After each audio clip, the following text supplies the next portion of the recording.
ये बहुत कम लोगों को पता है कि भवाली में स्थित कैंची धाम के अलावा बाबा नीम करौली महाराज ने नैनीताल जिले में एक और मंदिर की स्थापना की थी। इस मंदिर का नाम है हनुमान गढ़ी। यह मंदिर हल्द्वानी नैनीताल हाईवे पर नैनीताल से 3 किलोमीटर दूर स्थित है। पवित्र कैंची धाम के साथ नीम करौली महाराज ने हनुमान गढ़ी की स्थापना की थी। बताते हैं कि यह मंदिर बनने से पहले यहाँ मिट्टी का टीला था।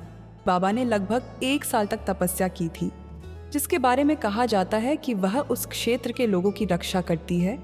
मंदिर के आंतरिक भाग में भगवान बजरंगबली की एक मूर्ति है, जिसमें भगवान राम और माँ सीता की मनमोहक छवि बनती है। यहाँ वर्ष भर श्रद्धालुओं का तांता लगा रहता है।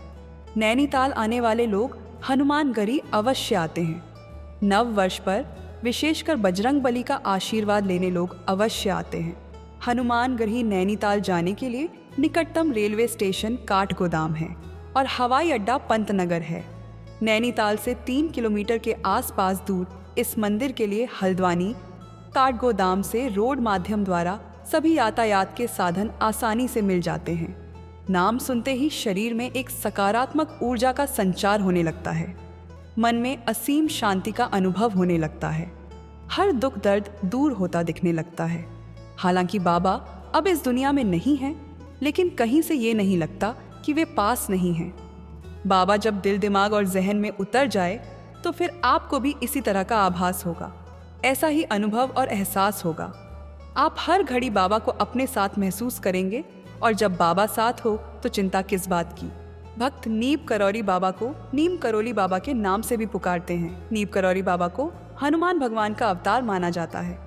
लोगों का मानना है कि नीम करौली बाबा बजरंगबली के साक्षात अवतार हैं। बाबा काफी सीधा साधा और सरल जीवन जीते थे। बाबा का जन्म सन 1900 के करीब उत्तर प्रदेश में फिरोजाबाद जिले के अकबरपुर गांव में हुआ था। बाबा के बचपन का नाम लक्ष्मी नारायण शर्मा था और बताया जाता है कि उन्हें 17 साल की उम्र में ही ज्ञान की प्राप्ति हो गई थी। लोगों का कहना है कि बाबा सन 1958 में घर छोड़कर देश भ्रमण पर चले गए थे। इसी क्रम में बाबा गुजरात के ववानिया मोरबी में एक तालाब में साधना करने लगे।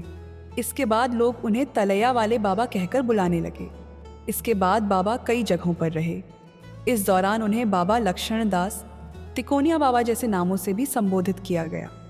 सबसे आखिर में बाबा उस समय के उत्तर प्रदेश और वर्तमान में उत्तराखंड के नीम करौली में एक आश्रम की स्थापना की। तब से वे नीम करौली या नीम करौली बाबा के नाम से जाना जाने लगे। कैंची धाम के अलावा बाबा में वृंदावन में भी एक आश्रम की स्थापना की थी और बाबा ने वृंदावन में ही 11 सितंबर 1973 को अपना देह त्याग दिया था। नीम करौली में बाबा के आश्रम को कैंची धाम के नाम से जाना जाता है।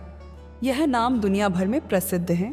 कैंची धाम आश्रम नैनीताल से करीब 17 किलोमीटर की दूरी पर स्थित है।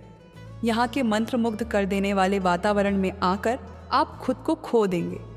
उन्होंने अपने एक मित्र पूर्णानंद जी के साथ मिलकर 15 जून को इस आश्रम की स्थापना की थी।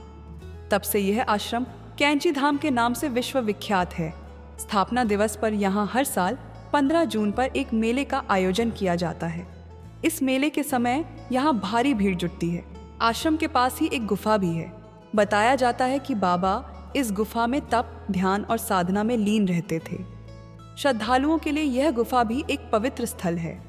हनुमान जी का अवतार होने के कारण यहाँ हनुमान जी का एक मंदिर है।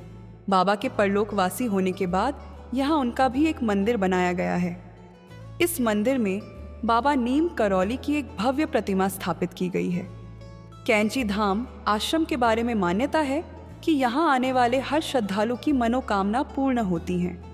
लोगों का कहना है कि यहाँ से कोई भी खाली हाथ नहीं लौटता। कैंची धाम आश्रम में लोगों को यह कभी नहीं लगता कि बाबा यहाँ नहीं हैं। इसी अनुभव को प्राप्त करने के लिए दुनिया भर से हर साल लाखों लोग यहाँ आते हैं। बाबा में भक्तों में सबसे फेमस नाम एप्पल के स्टीव जॉब्स और फेसबुक के मार्क जुकरबर्ग का है। बताया जाता है कि हॉलीवुड की अभिनेत्री जूलिया रॉबर्ट्स सिर्फ बाबा का फोटो देखकर ही इतना प्रभावित हो गईं कि वो हिंदू बन गईं।